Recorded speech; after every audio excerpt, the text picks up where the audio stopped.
Now for our story. Everyone in Wakefield liked Aunt Mary's son, Randy Lane. Today, as he went about doing his errands, stopping in at the hardware store, the feed store, and so on, Randy's pleasant laugh and cheerful voice could be heard.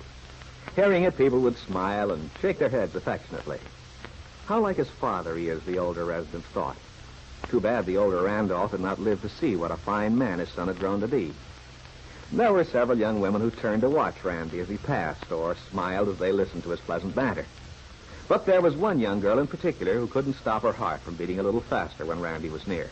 And today, as Lily Devon hears herself hailed from a little pickup truck moving slowly down Main Street, that is exactly what happened. Lily's heart jumps as... Hey, Lily. Hi, Randy. Hi, hop in, beautiful. I'll give you a lift. Oh, thanks, Randy. I'm only going over to the hotel. Yeah, but I want to talk to you. Come on, get in. Persistent guy, aren't you? Sure. Hey, I get in. Okay. But the hotel's only a hop, skip, and a jump from here. Yeah, maybe so if you go the usual way. But I don't intend to do that. No? You got a date to park out by the river and say hello to a friend of yours. You realize this is kidnapping? No fool. Scared? Oh, sure. Scared to death. Hey, I'm not so sure I like your tone.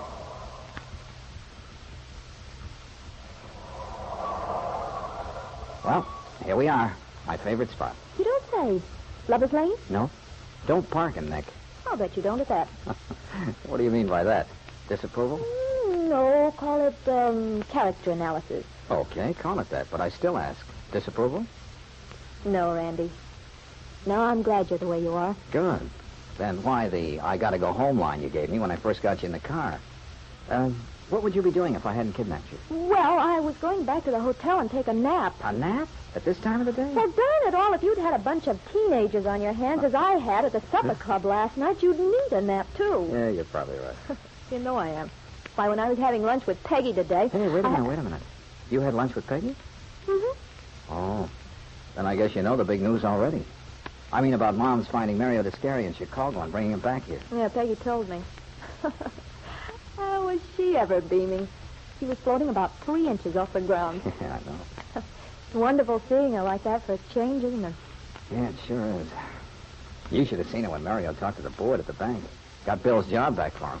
She was really floating. I'll bet. Well, now Peggy and Bill can get married as soon as they can get ready. And I have a hunch they're not going to waste much time either. No, I guess not. Oh, well, I'm tickled to death, of course, the way things turned out. Just goes to prove that I'm not as smart as I think I am. What do you mean? Well, to tell the truth, Randy, when Mario Descari beat it out of town, I had an awful feeling he'd never come back. I felt like a heel, too, because every time I saw Peggy, she was trying so hard to be optimistic. And Peggy's got a lot of spunk, all right. Yeah, she sure has. Gets it from Aunt Mary, I guess. Mm-hmm. I guess it all goes to prove that true love pays off, huh? You didn't have any doubts about that, did you? Well, I don't know. Oh, you ought to know better, Lily. If a couple of people find out that they belong together the way Peggy and Bill do, nothing can stop them. You think so, huh? Well, don't you? Especially if they have the stick-to-itiveness that those two have. Yeah, I guess so. It all sounds like a pipe dream to me. I mean, that true love always wins out. Hey, what's the matter with you, honey child? How come all the skepticism all of a sudden? Oh, it's not all of a sudden, Randy. Why, if I'd had to go through what Peggy's gone through, I'm sure I'd have folded up long ago. Ah, I don't believe it. You trying to kid me? Don't try to run yourself down to me, gal. I know you. You've got everything Peggy had. Believe me, if you'd been Bill's girl, you'd have stood by him just like she did. Well, I'm glad you think so, anyway. Yeah? Yeah, I suppose I might have. If I'd ever run into a guy like Bill. I mean, a guy I knew would stand by me, too. Guess I've seen too many wrong guys to believe much in this true love stuff. Yeah, maybe. Of course, it could be, Lily, that you've never been in love. It could be, Randy. But you're wrong. You mean you have been? Have been? Yeah. Yeah, I have been. Do you want to tell me about it? Why? Well, I like you, so naturally I'm interested. Do you? Do I want to tell you? Yeah. Sorry, chum.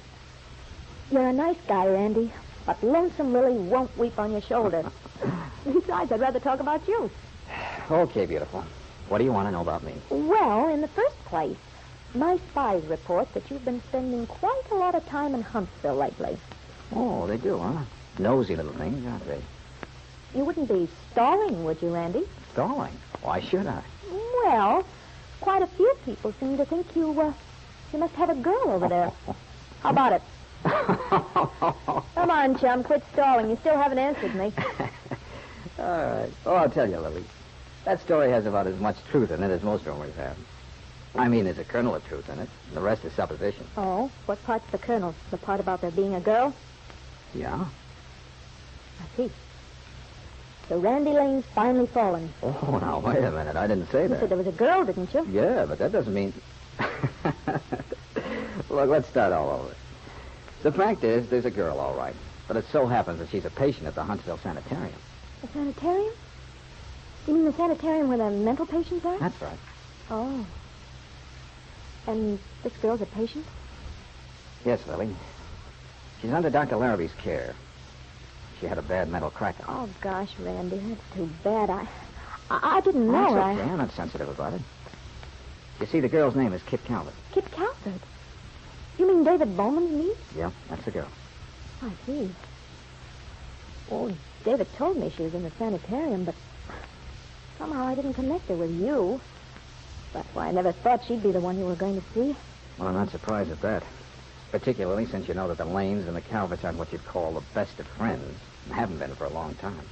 I know. That's why I'm sort of mixed up. You mean about my going over there to see Kit? Yeah. Well, I'll try to explain. To put it simply, a long time ago when we were kids, Kit and I were good friends for a while. In fact, I guess I was about the only friend she had. Then her father put a stop to it. The old feud between the Calverts and Lanes having reared its ugly head. Dr. Larrabee, he's a psychiatrist, you know, explained that when Ben stopped her from seeing me, it was an awful disappointment to Kit. So she forced it back into her unconscious mind. Tried to forget about it.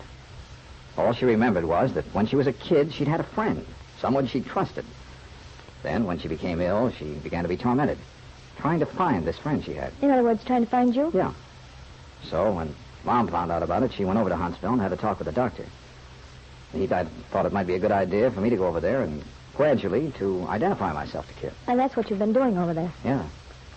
But the hitch is, Kit refuses to accept the fact that I'm the kid she's been looking for. As soon as she heard I was Randy Lane, she'd have none of me. Gosh, it was a shock. Seeing that look of hatred on her face. I understand she's quite a good-looking girl. Good-looking? She's beautiful. Well, Randy, I think it's swell of you, especially considering she doesn't seem to be very grateful. No.